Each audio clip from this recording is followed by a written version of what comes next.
le monde, j'espère que vous allez bien. On se retrouve comme promis puisque vous avez été quelques-unes à me le demander. Je vais vous montrer comment imprimer sur du papier de soie.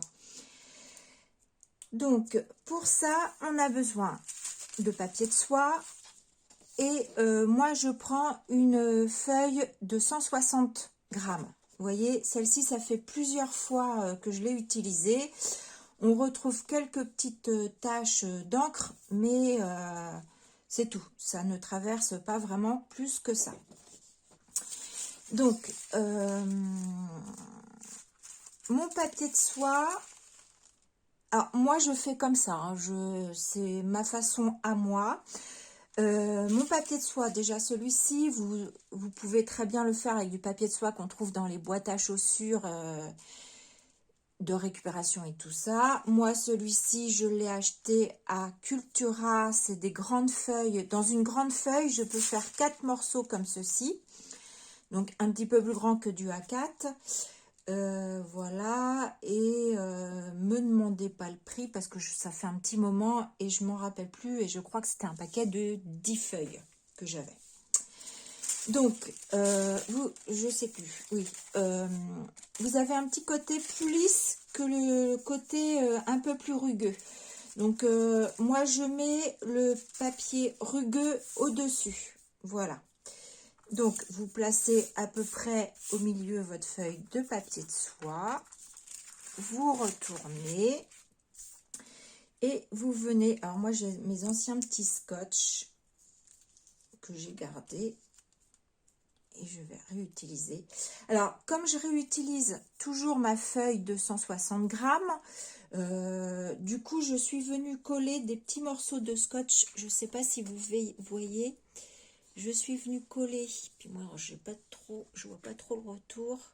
Est-ce qu'on voit des morceaux de scotch, tout simplement pour quand je viens enlever mon papier de soie, ça ne déchire pas cette feuille-là. Voilà, c'est juste ça, comme ça me permet de la réutiliser à chaque fois. Je m'en suis condamnée 2 comme ça. Et comme ça me permet de la réutiliser à chaque fois. Donc, vous pliez bien votre papier de soie. Donc, vous prenez votre petit bout de scotch. Vous venez le coller papier de soie et la partie sur le scotch d'en dessous sur votre papier. Donc, vous faites les 4 côtés comme ceci. Voilà, donc là je dois avoir mon petit scotch qui doit être par là. Donc ça c'est parce que c'est l'ancien scotch que j'ai utilisé que j'ai pu récupérer. Hein. Des fois j'arrive pas toujours à bien le récupérer.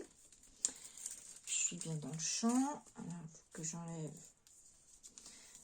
Donc de toute façon quand vous enlèverez votre papier de soie, par contre il y aura un petit bout de papier de soie qui se déchirera, mais ça c'est pas grave. Là je fais attention que mon papier ici soit bien comme ça. Et bien, voilà, qui reste bien droit, qu'ici ça ne déborde pas, que ça reste bien dans l'alignement de votre feuille pour éviter tout accrochage dans la machine.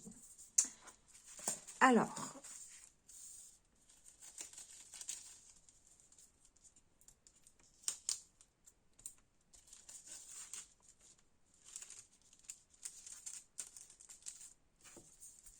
voilà, vous faites bien votre pli. Voilà. Moi, j'ai mon imprimante, c'est une Canon, c'est la MG, combien, 3060, un nom comme ça, je crois, MG 3060, je crois que c'est ça son... Voilà. Moi, je vous invite, moi, je le fais pas, parce que je sais que normalement, j'ai pas de soucis comme ça. Mais si c'est une première pour vous, je vous invite à scotcher ici les angles, parce que, voilà, vous voyez, ça fait ça. Moi, je le fais pas, ça passe dans la mienne. Jusqu'au jour où ça risque peut-être, ça va peut-être nous arriver, hein, le jour de la vidéo, évidemment, peut-être que ça peut arriver. Jusqu'à maintenant, ça m'est jamais arrivé que ça s'accroche dans la machine et que ça se déchire. Donc, je laisse comme ça pour gagner du temps. Nous allons imprimer du papier. J'avais envie d'imprimer ce papier-là. Donc, c'est un papier qui vient des blocs longs de chez Action que j'ai depuis longtemps. Et puis on va imprimer, donc vous vous rappelez, j'ai fait ma couverture où c'était ce papier calque, voilà, avec celui-ci aussi. Et là j'ai choisi les petits papillons. Et je crois que j'en avais même choisi un autre. On verra si on en imprimera peut-être deux. J'avais choisi aussi celui-ci. Voilà. Peut-être qu'il y a des personnes qui vont me demander, mais c'est quoi le but d'imprimer sur du papier de soie? Alors, le but, pour moi, je dis bien pour moi j'aime bien venir parfois décorer, comme là, vous voyez, si vous vous rappelez, je l'ai fait en vidéo. Donc ici, j'avais juste fait un morceau avec mon tamponnage. Et là, c'est mon fond de papier calque. Je les ai mises là. Parce que, évidemment, coller le papier calque là, déjà, les marques de colle, je pense que ça se serait vu. Parce que c'est assez délicat. Moi, j'aimais bien les couleurs de ce papier calque. Et sur ma pochette ici, je voulais quelque chose de très lisse. Parce que moi, je viens la ranger entre des classeurs, des blocs, enfin voilà. Donc, je voulais que tout reste plat. Je voulais pas de surépaisseur de papier et tout ça et tout ça. Donc, le papier de soie, quand vous le collez au vernis-colle, eh bien, il adhère parfaitement ici à la matière tissu de ma pochette. Ça, c'est une pochette qui vient de chez Action. Donc, j'ai juste changé le bloc et j'ai mis mes crayons de couleur à moi. Voilà, parce qu'elle est vendue avec un bloc, mais un bloc voilà, où le papier n'est pas de qualité et qu'avec des crayons de papier qui sont en double. Donc voilà, moi, j'ai préparé ma petite pochette pour partir en vacances. Donc, Laurence, arrête de blablater et je fais pause, on se retrouve. Bon, voilà, on se retrouve pour... j'ai eu des petits soucis, j'ai dû changer l'encre. C'est pas grave, je ferai une coupure au niveau de la vidéo en espérant que j'ai bien tout remis parce que d'habitude, c'est mon mari qui fait ça et c'est la première fois pour moi. Alors, on se retrouve avec l'imprimante. Donc, on va y mettre nos papiers qu'on veut imprimer. Voilà, donc là je mets un papier vélum, un papier de bloc. Notre feuille avec notre papier de soie. Alors, là c'est mon papier normal 80 grammes. Moi je le laisse comme ça, ma feuille elle glisse bien dessus. Ce que je voulais vous dire, c'est que je ne sais pas s'il y a différentes imprimantes ou si elles fonctionnent toutes pareilles au niveau de l'impression, c'est-à-dire que je pense qu'il y en a des différentes. La mienne, il faut que je fasse attention à mettre mon papier scotch vers le haut parce qu'en fait, quand mon papier imprime, le papier il part comme ça, mais il n'imprime pas au-dessus, il imprime en dessous. C'est-à-dire que ma feuille dans ma machine, elle tourne comme ça, elle revient et ça imprime ici.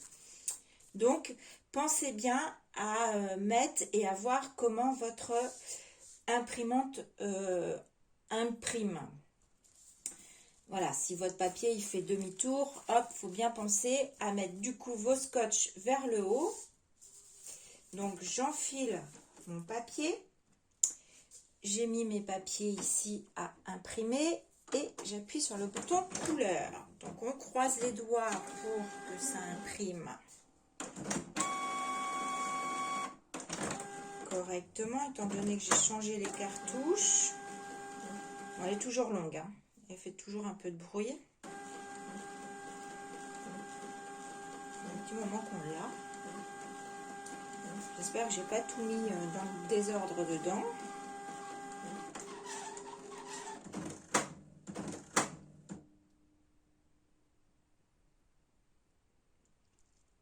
Alors, tu nous dis quoi? Tu nous dis que tu imprimes ou pas?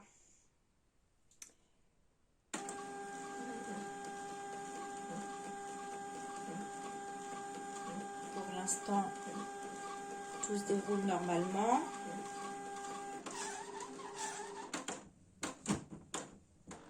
Il devrait partir.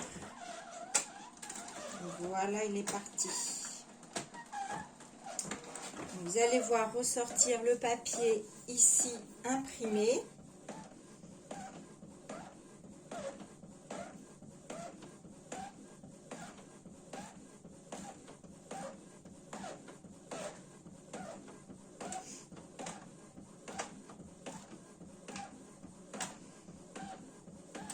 Et voilà, ça fonctionne parfaitement. Et c'est mieux quand il y a de la couleur. Parce que tout à l'heure, j'ai imprimé, mais il n'y avait pas de... J'étais en fin d'imprimante. Ah, là, par contre, j'ai eu un caca noir. Je ne sais pas pourquoi. Ou c'est dans mon papier, je ne sais pas. On va regarder. Non, c'est pas dans mon papier. Alors, est-ce que j'avais une saleté? Je ne sais pas. Ou est-ce que c'est en manipulant mes encres que ça a fait quelque chose? Je ne sais pas. Bon, en tout cas, vous aurez vu, en général, je n'ai pas ce problème-là, mais est-ce que c'est moi qui n'ai pas bien mis, je n'ai pas touché à la noire pourtant. Donc, vous voyez, mon papier, il n'a pas bougé, il ne s'est pas déchiré, mais par précaution, si c'est la première fois que vous le faites, moi au début, hein, je le scotchais, hein, puis quand j'ai vu que ça ne bougeait pas, bon, je ne le fais plus. Donc, on va l'enlever et vous allez voir ce que ça donne, hein, parce que, évidemment...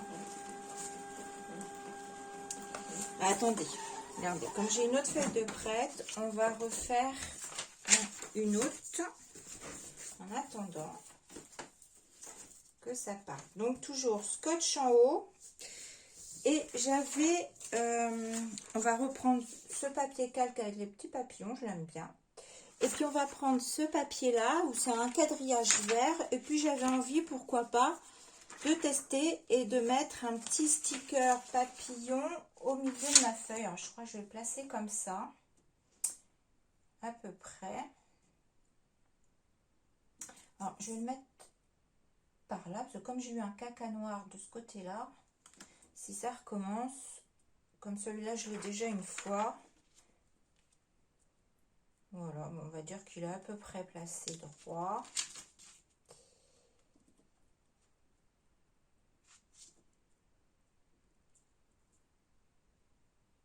Hop, voilà, on la met à imprimer. En attendant, je décolle mes petits bouts de scotch. Vous voyez ce que je vous disais, quand on enlève le papier de soie, il se déchire un peu, mais ça, c'est pas grave. Voilà, donc il est parti. Elle met moins de temps parce que c'est pas le démarrage.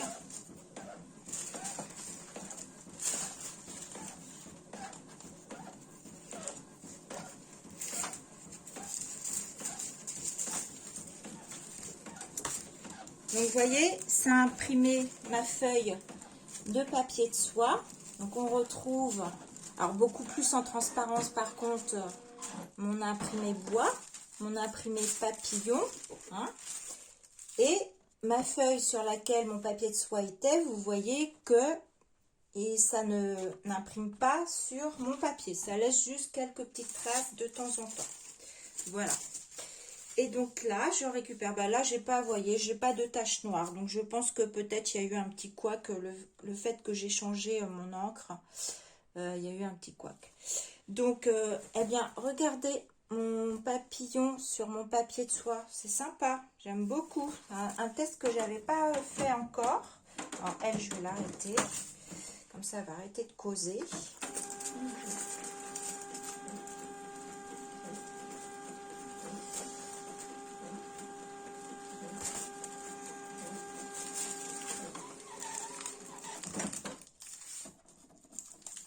Donc oui, je vous ai dit, hein, le but d'imprimer sur du papier de soie, c'est vraiment quand vous voulez très peu d'épaisseur, comme sur la décoration de mon rangement. Et vous voyez, celui-ci, pareil, ça n'imprime pas dessus. Vous voyez, et voici ce que ça donne. Ça fait très sympa.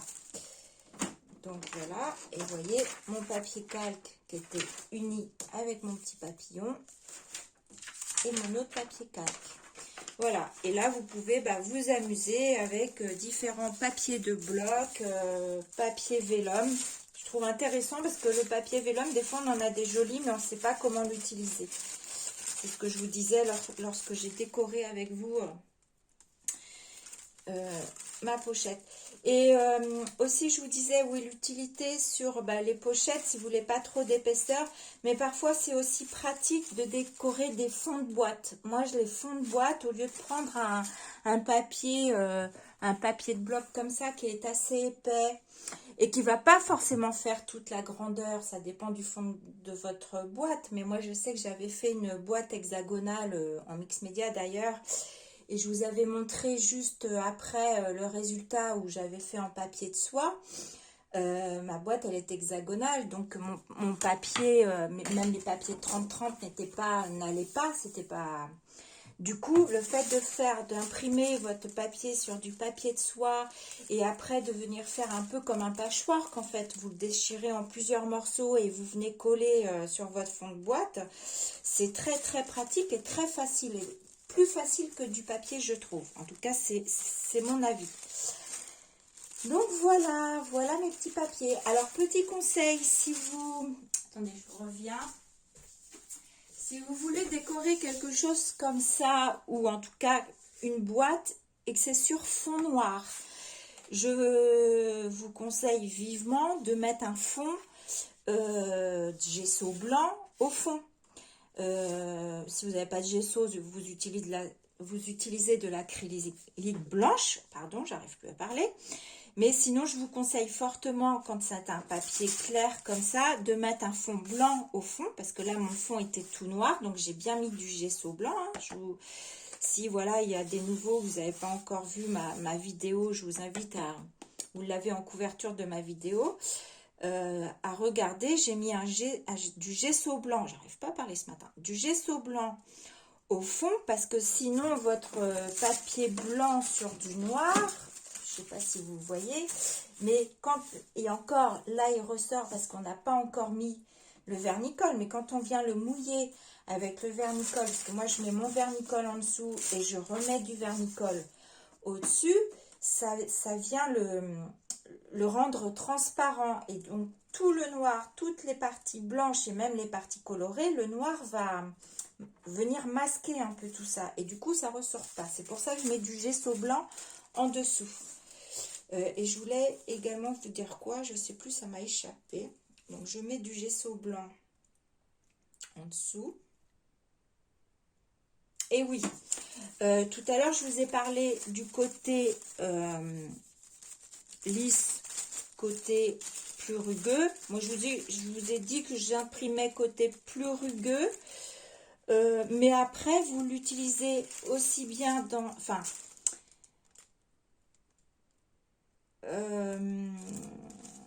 quand on a imprimé, je sais pas. Moi, là, je l'utiliserai côté imprimé comme ça. Donc, forcément, je le colle comme ça sur mon truc. D'accord? Par contre, quand vous savez que vous allez l'imprimer, vous l'imprimez. Et moi, je vous conseille de ne pas venir tout de suite travailler avec le vernicole. Hein, laissez sécher bien votre papier. L'idéal, c'est de le sortir la veille, de l'imprimer la veille pour l'utiliser le lendemain.